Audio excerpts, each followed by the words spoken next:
Hello students, welcome to Thanga Kanidam. இன்னைக்கு நாம 9th standard maths chapter 6ல example 6.2 தான் பார்க்க போறோம். Question கொடுத்திருக்காங்கன்னா find the six trigonometric ratios of the angle theta using the given diagram அப்படின்னு கொடுத்திருக்காங்க. அதாவது 6 trigonometric ratios வந்து find out பண்ண சொல்லி questionல கேட்டிருக்காங்க. ஓகேவா? for the angle theta. சரி, trigonometric ratios எதெல்லாம்? sin theta, cos theta, tan theta, அதுக்கப்புறம் இதோட reciprocals, அதாவது sin theta ஓட reciprocal cosecant theta, cos theta ஓட reciprocal secant theta, tan theta ஓட reciprocal cot theta. Okay, so இதுதான் என்னன்னா, அதாவது இந்த 6 ரேஷியோஸ் இருக்கு இல்லையா, ஸோ இதுதான் வந்து trigonometric ratios அப்படின்னு சொல்லுவாங்க.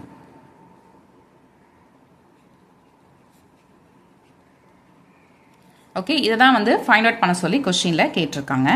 சரி, இப்போ இந்த டயக்ராம் வந்து இது வந்து கிவன், ஓகேவா? இது வந்து கொஸ்டின்லேயே கொடுத்துட்டாங்க. இந்த டயக்ராம் வந்து நல்லா பாருங்க. இந்த ஆங்கிள் ஏ மட்டும் பார்த்தீங்கன்னா கரெக்டாக இந்த எல் ஷேப்பில் வந்திருக்கு பாருங்க. ஓகே, ஸோ இந்த மாதிரி கரெக்டாக எல் ஷேப்பில் வந்திருந்ததுன்னா இதை பார்த்தோன்னா சொல்லிடலாம் இந்த இடத்துல நமக்கு ஆங்கிள் 90 டிகிரி இருக்கு. ஓகே, இப்போ 90 டிகிரி இருக்கு இல்லையா, இந்த 90 டிகிரிக்கு ஆப்போசிட்டாக இருக்கிற சைடு இருக்குல்ல, அதுதான் வந்து ஹைபோட்டனஸ் அப்படின்னு சொல்லுவாங்க. இதை நான் ஷார்ட் ஃபார்மில் HY அப்படின்னு எழுதிக்கிறேன். ஓகே, அப்போ இதில் ஹைபோட்டனஸோட வேல்யூ என்னன்னா 25. இங்கே எழுதிக்கலாமா? Hypotenuse is equal to 25. Next angle வந்து எங்க இருக்கு பாருங்க. இந்த தீட்டா வந்து இந்த இடத்துல இருக்கு. ஆங்கிள் பில தான் வந்து தீட்டான்னு சொல்றோம்.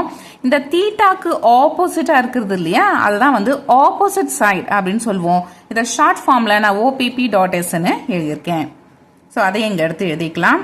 என்ன கொடுத்துருக்காங்கன்னா 7 கொடுத்துருக்காங்க. So opposite side equal to 7. Okay, அடுத்தது இந்த ஹைபோட்டனஸ், அதுக்கப்புறம் ஆப்போசிட் சைடு, இது ரெண்டும் இல்லாம ஆங்கிளோட ஒட்டின மாதிரி ஒரு சைடு வந்திருக்கு பாருங்க. இங்க இருக்கு பாருங்க AB, இதுதான் வந்து ஆங்கிளோட ஒட்டின மாதிரி இருக்க சைடு. ஓகே, இந்த சைடு தான் வந்து adjacent சைடு அப்படின்னு சொல்லுவாங்க. ஓகே, இந்த adjacent சைடோட வேல்யூ கொடுத்துருக்காங்களான்னா அவங்க கொடுக்கல. ஓகே, இதை நாம தான் வந்து ஃபைண்ட் அவுட் பண்ணணும். ஓகேவா? அப்போ இதில் நமக்கு adjacent சைடோட வேல்யூ தெரியாது, இதை நாம தான் ஃபைண்ட் அவுட் பண்ணணும். ஓகே, சரி, இதை எப்படி ஃபைண்ட் அவுட் பண்ணுறது? நமக்கு ஆல்ரெடி பித்தகரஸ் தியரத்தெல்லாம் வந்து நீங்கள் படிச்சிருப்பீங்க, ஞாபகம் இருக்குங்களா? ஸோ அந்த கான்செப்ட் தான் இந்த இடத்துல வந்து யூஸ் பண்ண போகிறோம். இதை இப்போ இந்த ப்ராப்ளத்துக்கு ஏற்ற மாதிரி அந்த ஃபார்முலாவில் சொல்கிறேன். ஓகேங்களா? Hypotenuse square equal to opposite side square plus adjacent side square, இந்த மாதிரி ஃபார்முலா ஞாபகம் வச்சுக்கோங்க. ஓகேவா? இதில் ஹைபோட்டனஸ் வந்து கொஸ்டினில் கொடுத்துருக்காங்களான்னா கொடுத்துருக்காங்க, 25ன்னு கொடுத்துருக்காங்க. ஸோ அதை போட்டுக்கோங்க. அப்போ 25 ஸ்கொயர். அடுத்தது ஆப்போசிட் சைடு கொடுத்துருக்காங்களான்னா அதுவும் கொடுத்துருக்காங்க 7. ஸோ அதனால் 7 ஸ்கொயர் போட்டுக்கிட்டோம். அடுத்தது பிளஸ் adjacent சைடு ஸ்கொயர், இதுதான் நமக்கு தெரியாது இல்லையா, அதனால் இது அப்படியே இருக்கட்டும், adjacent சைடு ஸ்கொயர் அப்படின்னுட்டு. ஓகேவா? இப்போ 25 வந்து ஸ்கொயர் பண்ணிக்கலாம். அதாவது 25 2 டைம்ஸ் போட்டு மல்டிப்ளை பண்ணணும். 25 ஸ்கொயர்னு அர்த்தம் 25 2 டைம்ஸ் போட்டு மல்டிப்ளை பண்ணணும். மல்டிப்ளை பண்ணீங்கன்னா உங்களுக்கு 625ன்னு வரும். ஈக்குவல் டு அடுத்தது 7 ஸ்கொயர். 7 ஸ்கொயர் அதே தான் சேம். 7 × 7 மல்டிப்ளை பண்ணீங்கன்னா உங்களுக்கு 49ன்னு வரும். So plus adjacent side square. Okay, next ஸ்டெப்ல இந்த 49 ஈக்குவல்ட்டுக்கு ஆப்போசிட் சைடு நான் எடுத்துட்டு வர போறேன். இங்க பிளஸ் 49 இருக்கு, அந்த சைடு போச்சுன்னா மைனஸ் 49ன்னு வரும். So 625 minus 49 equal to adjacent side square. Next இந்த 625லேருந்து 49 சப்ராக்ட் பண்ணிடலாம். ஓகே, என்ன வரும்? 576 வரும். Okay, so 576 is equal to adjacent side square. But நமக்கு adjacent சைடு தான் வேணும், அதனால 2 சைடு ஸ்கொயர் ரூட் எடுத்தோம்னா இந்த ஸ்கொயர் வந்து போயிடும். So taking square root on both sides. நம்மளோட கன்வீனியன்ட்டுக்காக இதை நம்ம சேஞ்ச் பண்ணி எழுதிக்கலாம். அதாவது 576 equal to adjacent side square இருக்குல்ல, இதையே நம்ம இப்படி கூட எழுதிக்கலாம் இல்லையா? அதாவது adjacent side square equal to 576ன்னு நம்மளால எழுதிக்க முடியும். இதுக்கப்புறம் இதுக்கு நம்ம ஸ்கொயர் ரூட் போடலாம். போட்டிங்கன்னா அந்த ஸ்கொயர் ரூட்டும் இங்கே இருக்க ஸ்கொயரும் கேன்சல் ஆகிட்டு நமக்கு adjacent சைடு மட்டும் கிடைக்கும். அதுக்கப்புறம் இந்த இடத்துல ஸ்கொயர் ரூட் ஆஃப் 576. ஓகே, இதுக்கப்புறம் இதை நாம ஃபேக்டரைஸ் பண்ணணும். இந்த மாதிரி போட்டுட்டு ஃபேக்டரைஸ் பண்ணிக்கலாம்.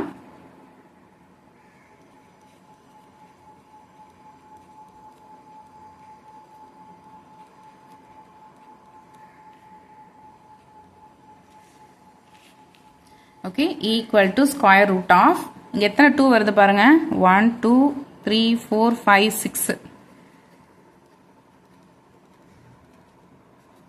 அதுக்கப்புறம் 3 3 ஓகே 2 3 இருக்குது ஓகேவா சரி இது உங்களுக்கு ஆல்ரெடி தெரிஞ்சிருக்கும் ஸ்கொயர் ரூட்குள்ளே 2 நம்பர் இருந்துச்சுன்னா அதை நம்ம ஒரு நம்பர் எடுத்துக்கலாம் ஓகேவா அப்போ இந்த 2 2க்கு பதிலாக ஒரு 2 இங்கே இருக்க 2 2க்கு பதிலாக ஒரு 2 அப்புறம் இங்கே இருக்க 2 2க்கு பதிலாக ஒரு 2 அதுக்கப்புறம் இங்கே இருக்க 2 3க்கு பதிலாக ஒரு 3 ஓகே இப்போ இது எல்லாத்தையும் அப்ளை பண்ணிக்கோங்க ஓகே மல்டிப்ளை பண்ணிங்கன்னா 24 கிடைக்கும் ஓகே இதுதான் என்னென்னா adjacent side ஓகே அப்போ adjacent சைடோட வேல்யூ 24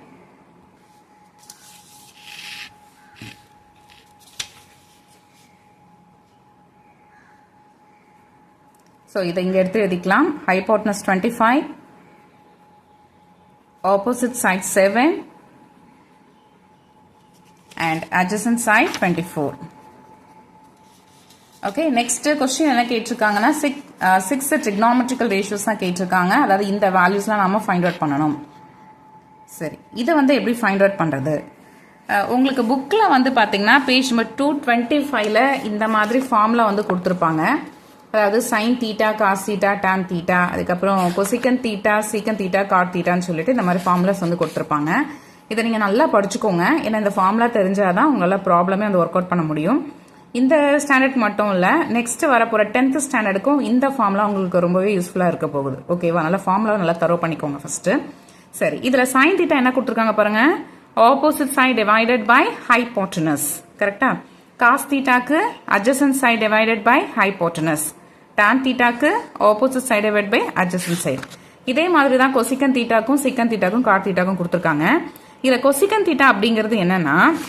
இந்த சைன் தீட்டா இருக்கு இல்லையா அதோட ரெசிப்ரோக்கல் ஓகே அதோட தலைகீழாக போடுறது அதோட தலைகீழ் தான் என்னன்னா கொசிக்கன் தீட்டா அதே மாதிரி காஸ் தீட்டாவோட ரெசிப்ரோக்கல் வேல்யூ தான் சிக்கன் தீட்டா tan தீட்டாவோட ரெசிப்ரோக்கல் வேல்யூ தான் காட் தீட்டா ஓகே இப்போ இந்த வேல்யூ தான் ஃபைண்ட் அவுட் பண்ண சொல்லி கொஸ்டினில் கேட்டிருக்காங்க சரி சைன் தீட்டா என்ன பார்த்துருந்தோம் opposite side divided by hypotenuse இதில் ஆப்போசிட் சைடோட value 7 divided by hypotenuse 25 cos காஸ் தீட்டானா என்ன adjacent side divided by hypotenuse ஓகே இல்ல adjacent side வந்து 24 divided by hypotenuse 25 next tan theta na opposite side divided by adjacent side இல்ல opposite side 7 divided by adjacent side 24 okay next cosecant theta secant theta cot theta இந்த value நாம find out பண்ணணும் உங்களுக்கு ஏற்கனவே சொல்லியிருக்கேன் கொசிக்கன் theta அப்படிங்கிறது என்னன்னா 1 by sin theta ஓகேவா அதாவது இதோட ரெசிப்ரோக்கல் 1 by sin theta அப்போ இது அப்படியே ரெசிப்ரோக்கல் போடுங்க என்ன வரும் அதாவது 7 by 25 அப்படியே தலைகீழ திருப்பி போடுங்க 25 by 7 அடுத்தது சீக்கன் தீட்டாங்கிறது காஸ் தீட்டாவோட ரெசிப்ரோக்கல் ஓகே அதாவது 24 by 25 24 divided by 25 இருக்கு இல்லையா அது அப்படியே தலைகீழ திருப்பி போடுங்க 25 divided by 24 னு வரும் அடுத்தது காட் தீட்டாங்கிறது ஏற்கனவே சொன்ன மாதிரி tan தீட்டாவோட ரெசிப்ரோக்கல் வேல்யூ 7 by 24 இருக்கு tan தீட்டாக்கு இதுக்கு வந்து ரெசிப்ரோக்கல் போட்டிங்கன்னா 24 டிவைட் பை 7 வந்துடும் ஓகே ஸோ இந்த 6 trigonometrical ratios தான் கொஸ்டினில் வந்து ஃபைண்ட் அவுட் பண்ண சொல்லி கேட்டிருந்தாங்க இது வந்து நாம ஃபைண்ட் அவுட் பண்ணிட்டோம் அவ்வளோதான் இந்த ப்ராப்ளம் கம்ப்ளீட் ஆயிடுச்சு இந்த ப்ராப்ளம் உங்களுக்கு அண்டர்ஸ்டாண்ட் ஆயிருக்கும் அப்படின்னு நினைக்கிறேன் இந்த வீடியோ பிடிச்சிருந்துச்சுன்னா லைக் பண்ணுங்கள் கமெண்ட் பண்ணுங்கள் உங்களோட ஃப்ரெண்ட்ஸ்க்கும் ஷேர் பண்ணுங்கள் மறக்காமல் சேனலையும் சப்ஸ்கிரைப் பண்ணி சப்போர்ட் பண்ணுங்கள் சப்ஸ்கிரைப் பண்ணும்போது சப்ஸ்கிரைப் பட்டனுக்கு பக்கத்தில் இருக்கிற பெல் ஐக்கானை கிளிக் பண்ணி வச்சுக்கிட்டிங்கன்னா நான் எப்போல்லாம் வீடியோ போடுறனோ அப்போல்லாம் உங்களுக்கு நோட்டிஃபிகேஷனாக வரும் ஓகே வேறு ஒரு இம்பார்ட்டண்டான ப்ராப்ளத்தோட நெக்ஸ்ட் வீடியோவில் நான் வந்து மீட் பண்ணுறேன் தேங்க்ஸ் ஃபார் வாட்சிங்